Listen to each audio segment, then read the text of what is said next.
Hi students, welcome to my new video of Vishakha classes.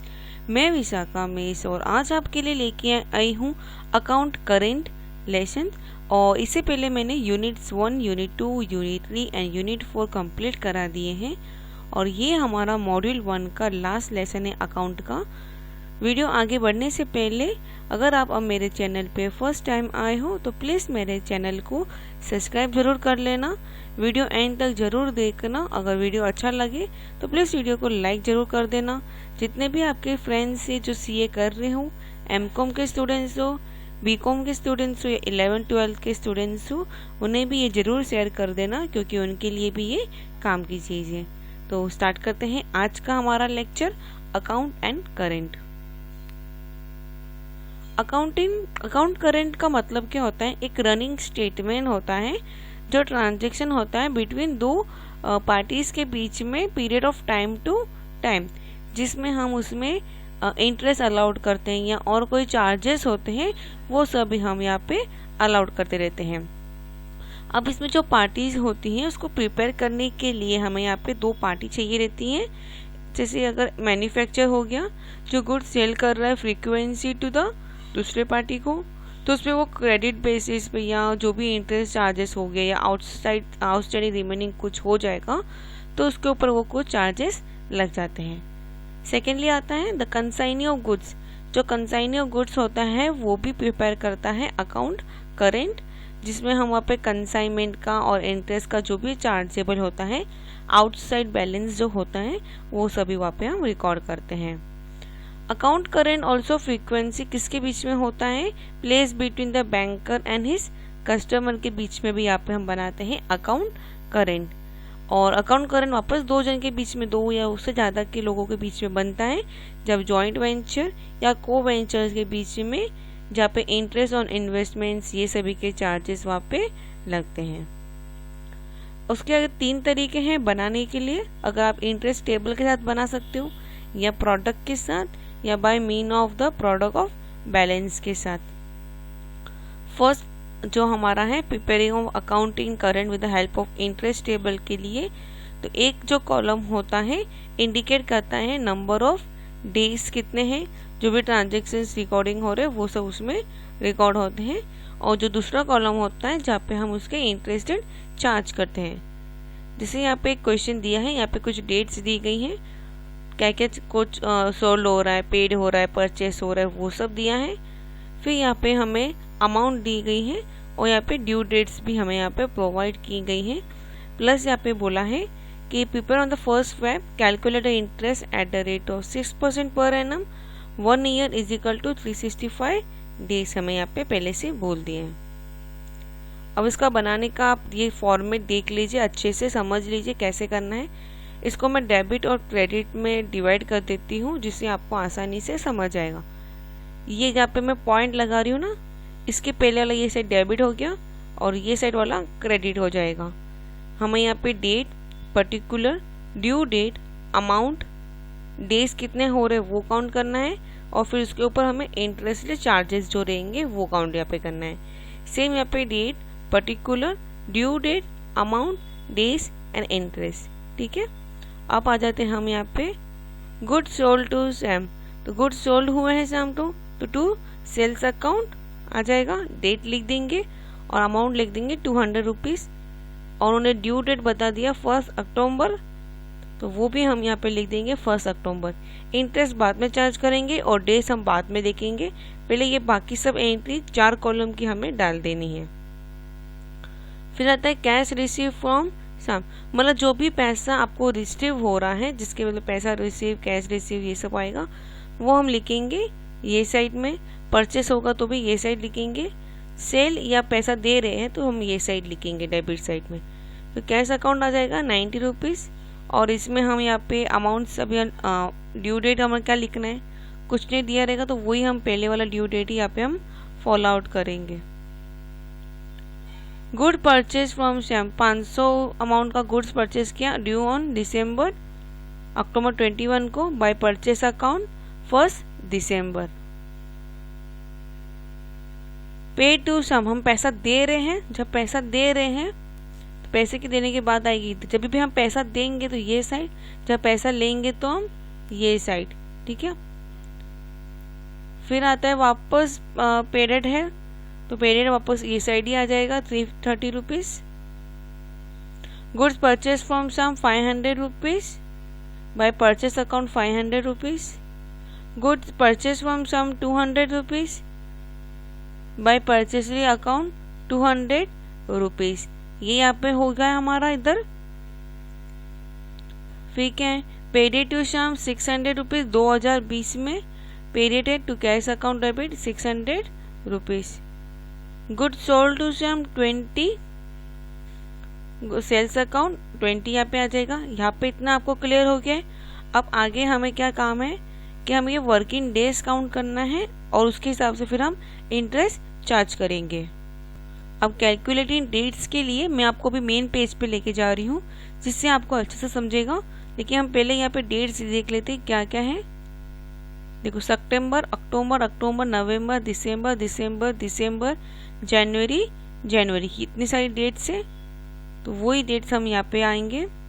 देखो, इस तरह से लिखोगे आप। ट्रांजेक्शन 2016 सितंबर से स्टार्ट हो रहा है और ख़त्म का हो रहा है जैन में, मतलब फेब तक हमें जाना है। पूरा ड्यू डेट दिया था फेब तक, इसलिए तो सितंबर, तो अक्टूबर, नवंबर, दिसंबर, जनवरी, फरवरी हम लिख देंगे।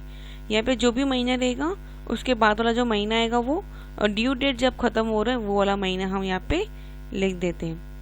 तो 16 अक्टूबर, 1 अक्टूबर, 21 अक्टूबर, 1 नवंबर, 1 दिसंबर, 5 दिसंबर, 10 दिसंबर, फिर 2020 आ गया, 1 जन, 9 जन, और फिर हमारे यहाँ पे ड्यू डेट दी है 1 अक्टूबर। यहाँ पे कुछ नहीं दिया मतलब इसलिए 1 अक्टूबर ही है। जब तक कुछ नहीं दिया रहेगा तो वही कंटिन्यू करना है। ड्यू डेट 1 दिसंबर, 1 दिसंबर, 1 दिसंबर, ड्यू डेट 1 जनवरी, 1 जनवरी, 1 जनवरी, देन 1 फेब, ठीक है। ये देखिए, इस तरीके से हम लिख लेंगे यहाँ पे। अब देखो, 16 अक्टूबर से हमें काउंट करने के लिए पहले हमें क्या क्या करना है, ये तो हम काउंट करने वाले। अक्टूबर का पूरा महीना आएगा इसलिए 30 दिन, नवंबर का भी पूरा महीना आएगा इसलिए 30 दिन, दिसंबर का भी 31 डे, जैन का 31 डे और फेब का 1 डे। 1 अक्टूबर ड्यू डेट है, 1 अक्टूबर से हम काउंट कर रहे हैं। उसके बाद वाले दिन कितने कब खातर खत्म हो रहे हैं, तो 123 डेज यहाँ पे हो जाते हैं। सेम ड्यू डेट से, ट्रांजेक्शन डेट से हम नहीं काउंट करते, हम ड्यू डेट से काउंट करते हैं। बच्चे इसी में बहुत बार मिस्टेक कर देते हैं। उन लोग क्या मिस्टेक करते हैं कि उन लोग ट्रांजेक्शन डेट से काउंट कर देते हैं। हमें हमेशा ड्यू डेट से ही काउंट करना है। दिसंबर है, मतलब अक्टूबर में नहीं आएगा, नवंबर नहीं आएगा। 1 दिसंबर बोला है इसलिए यहाँ पे क्या आ जाएगा, 30 आएगा, 31। 1 दिसंबर तो वहाँ पे हो गया। अगर 31 में से 1 चला जाए तो 30 बचता है। जैन का 31 और हमारा फेब का 1 ले लेंगे और यहाँ पे लिख देंगे 62 काउंटिंग हो जाएगा। नवंबर 1 चला गया, 30 दिन होते लेकिन 29 डेज लेंगे। 31 एंड 1 = 92। वापस दिसंबर है, ये लाइन कुछ नहीं आएगा, पूरा सेम होके 62। जैन के लिए अक्टूबर, नवंबर, दिसंबर नहीं आएगा, जैन आएगा। 1 दिन हटा के फिर यूज़ करना है, 1 और 31 हो गया। 1 जैन सेम आएगा। 1 फेब है, यहाँ पे इन्होंने यहाँ पे मिस्टेक किया है, सॉरी यहाँ पे ना 1 जैन आएगा, यहाँ पे 1 फेब नहीं आएगा। देखो बताती हूँ क्यों मैं बोल रही हूँ ना, इसीलिए मिस्टेक हुआ है। देखो यहाँ पे ड्यू डेट और 1 फेब नीचे वाली लाइन में दिया है, ऊपर वाली लाइन में नहीं दिया है, इसलिए 1 जैन ही यहाँ पे कंटिन्यू होगा। यहाँ पे 1 जैन आपकी बुक में यहाँ पे चेंजेस कर देना, यहाँ पे 1 जैन आएगा तो ये 30 और ये 1 और 31 हो जाएगा। 1 फेब को कुछ नहीं है इसलिए वैसे ही रखेंगे, यहाँ पे 0 ही हो जाएगा, = ये 0। अब जहाँ पे जो डेट्स हमने ली थी वहाँ पे हम वो परसेंटेज लेके हम वहाँ पे वो लिख देंगे। अब आता है सबसे मेन चीज़, ये वाला जो कैलकुलेशन करना है। हमने डेज फाइंड कर लिए हैं, अब आता है हमें इंटरेस्ट फाइंड करना है। अगर आप इसके क्वेश्चन में जाओगे तो यहाँ पे ना एक परसेंटेज दिया है, ये वाली लाइन इंपॉर्टेंट। अब ये वाली लाइन हम कैलकुलेट करने वाले हैं। देखो, calculate the interest at the 6% per annum 1 year = 365 days.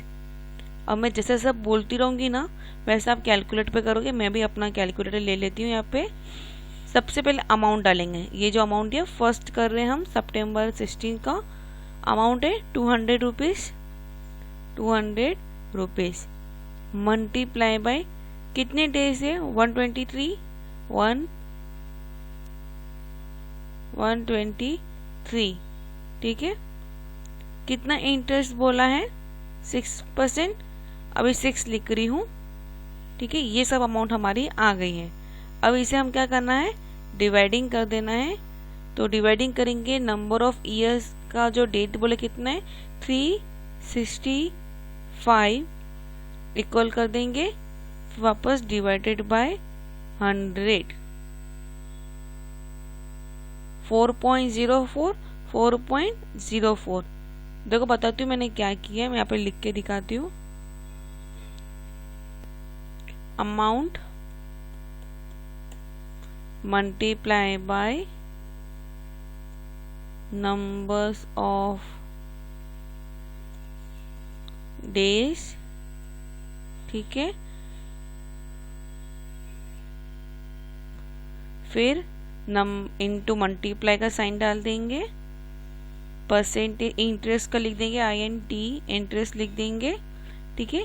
अब इन सभी को हमें क्या करना है, डिवाइड करना है। यहाँ पे एक नीचे लाइन आएगी इधर, देखो मैं ट्राई करती हूँ,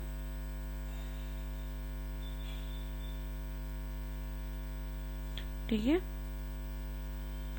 365 डेज, 365 और ये भी मल्टीप्लाई 100 इसलिए नंबर ऑफ डेज का तो 365 डेज हो गया। अगर डे होगा तो हम ईयर के हिसाब से लेते। अगर मंथली दिया रहेगा 12 मंथ, 5 मंथ, 6 मंथ, 7 मंथ आएगा तो यहाँ पे हम नीचे 12 लिख देंगे। वीकली बोला रहेगा तो 7 नीचे लिखते हैं, ठीक है। इंटरेस्ट का जो भी रहेगा 6% तो 6 यहाँ लिखने का, 100 नीचे डाल देने का, ठीक है। ये वाला एक फॉर्मूला है, आप ये नोट डाउन कर सकते हो। इसी तरीके से आपको बाकी सब इंटरेस्ट फाइंड करना है।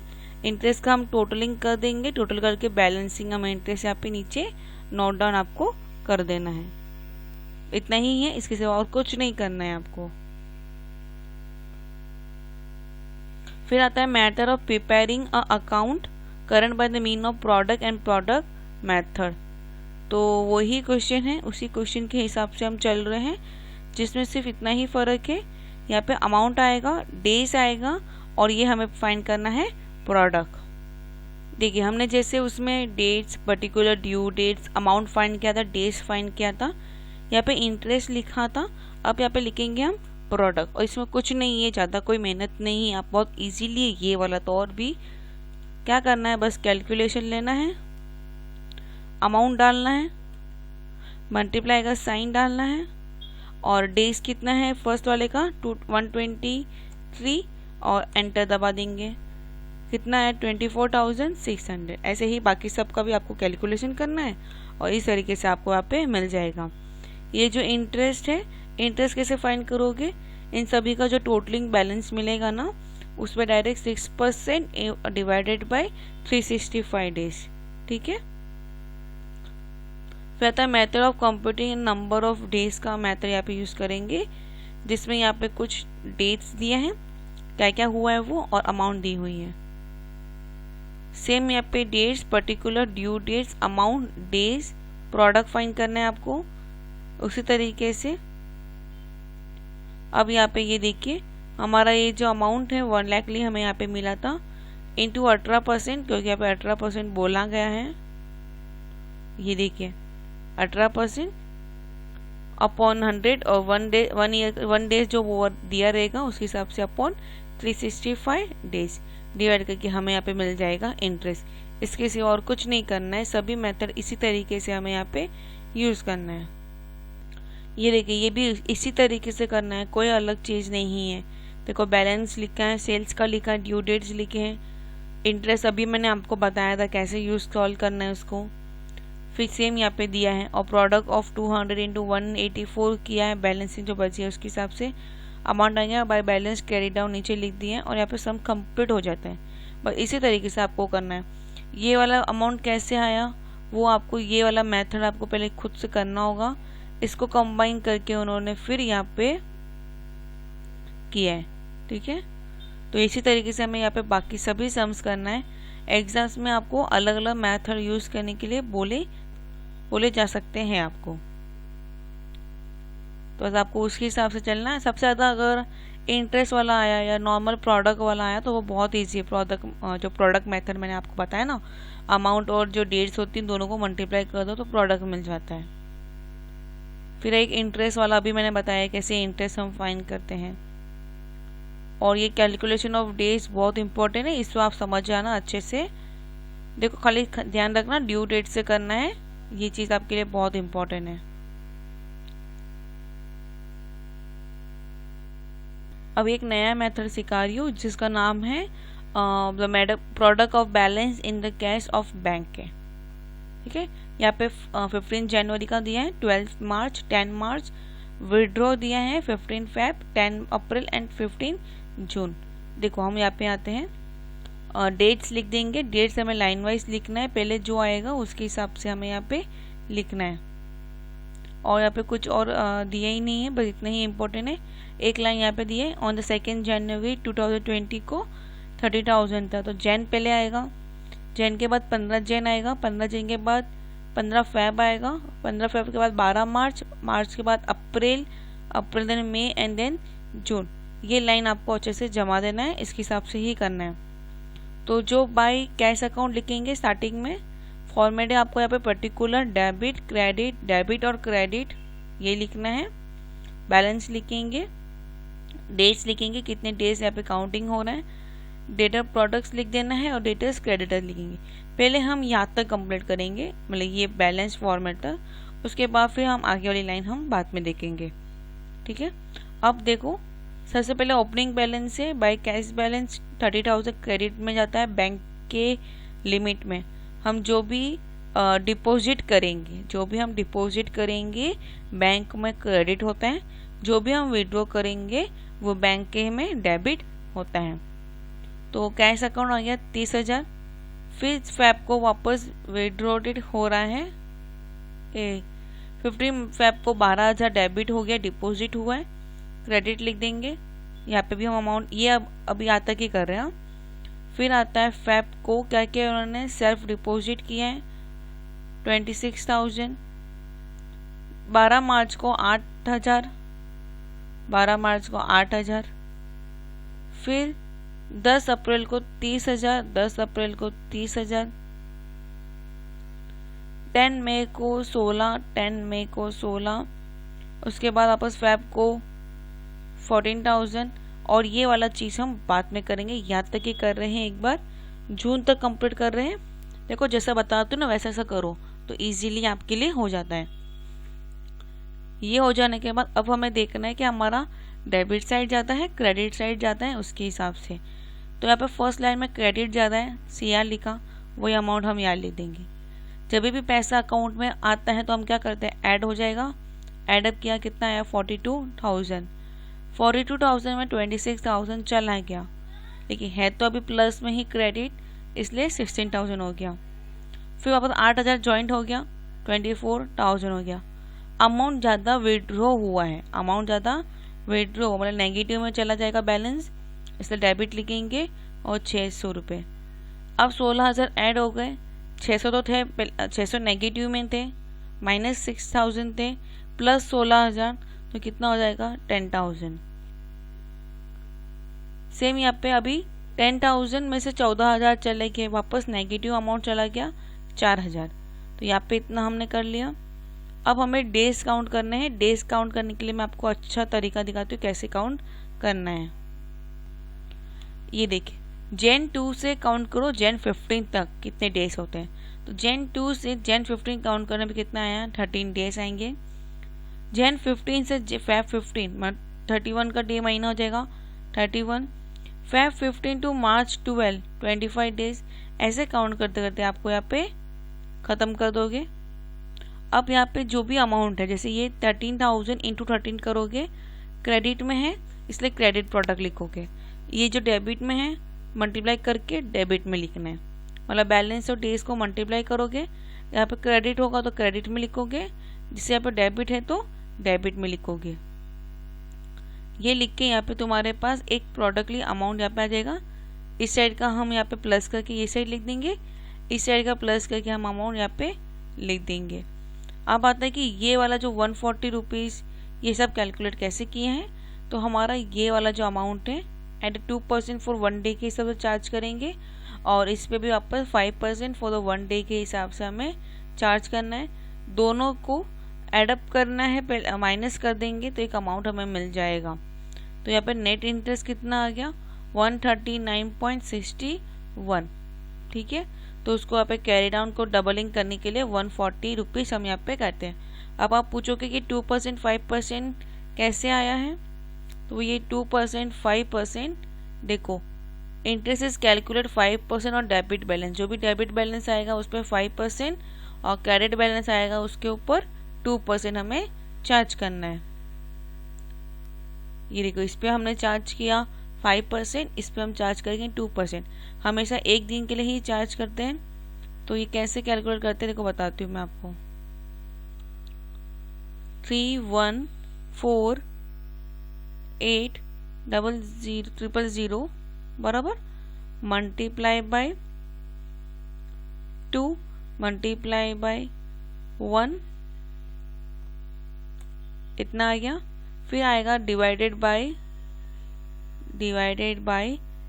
365, एंटर दबा देंगे और वापस डिवाइडेड बाय 100 172.49।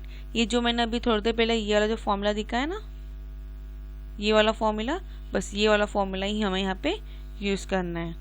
तो इसी तरीके से आपको यहाँ पे आंसर आ जाएगा। और आज हमारा यहाँ पे कंप्लीट हो जाता है।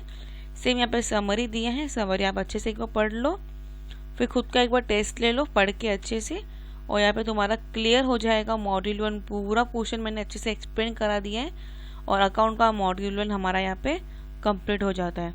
अगर आपको कुछ भी डाउट हो तो आप मेरे टेलीग्राम चैनल पे विशाखा CA एकेडमी में भी आके आप मुझे डाउट पूछ सकते हो।